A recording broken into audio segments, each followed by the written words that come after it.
Rema hari ini saya ambil dari kitab Hakim-Hakim pasal 19 ayat 1 sampai 30 dengan ayat emasnya adalah terjadilah Hakim-Hakim 19 ayat 1.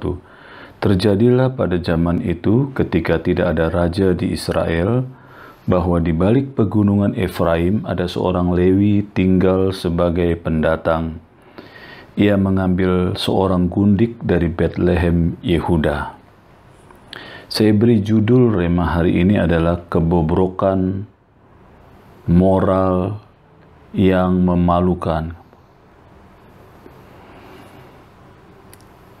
Peristiwa-peristiwa dalam pasal 19 ayat 1 sampai dengan 30 menunjukkan betapa buruk dan bejat ketika orang Israel berpaling dari Tuhan.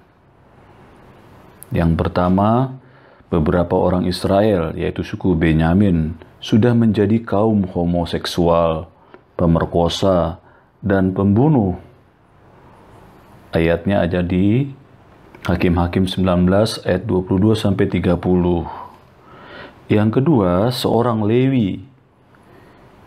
Dia adalah pelayan firman Allah.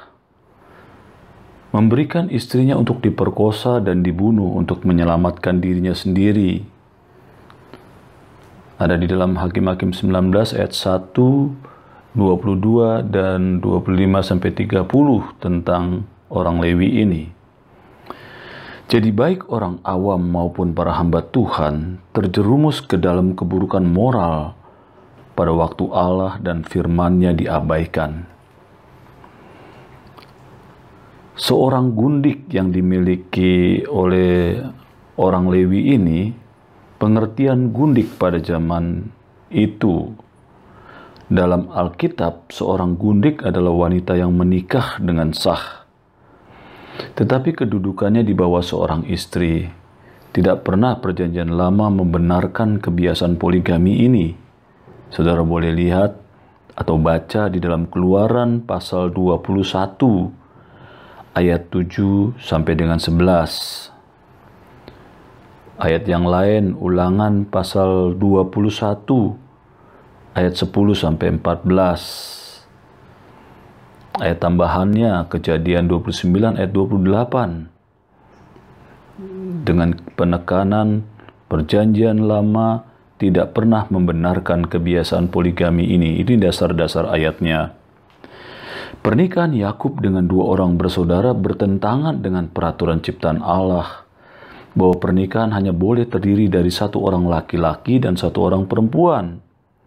Saudara bisa baca di dalam Kejadian 2 ayat 24, Keluaran 20 ayat 17, Ulangan 5 ayat 21. Kemudian di dalam hukum Musa, Allah secara khusus melarang bentuk pernikahan Yakub.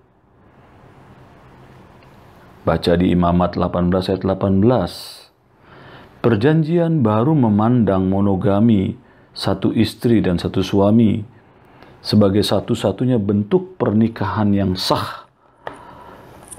Terdapat di dalam Matius 19 ayat 4 sampai 6, Markus 10 ayat 4 sampai dengan 9.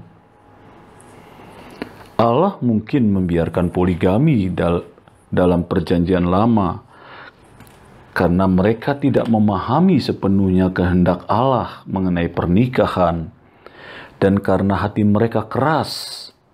Seperti di dalam kitab Matius, Tuhan Yesus menjelaskan betapa Musa membuat hukum pernikahan itu, perceraian itu, karena kekerasan hati bangsa itu. Berbagai dampak buruk dari poligami digambarkan dalam ayat Kejadian 29 ayat 30. Kejadian pasal 30 ayat 1. Kejadian 35 ayat 22. 1 Raja-Raja 11 ayat 1 sampai 12.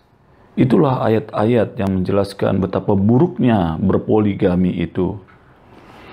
Rencana Allah bagi pernikahan adalah satu orang laki-laki dan satu orang wanita yang menjadi satu daging, yaitu bersatu secara jasmani dan rohani. Jelas ini menolak perzinaan, poligami, homoseksualitas, kehidupan tidak bermoral, dan perceraian yang tidak alkitabiah. Saudara bisa baca di dalam Markus 10 ayat 7-9, Matius 19 ayat 9. Demikianlah Rema hari ini. Amin.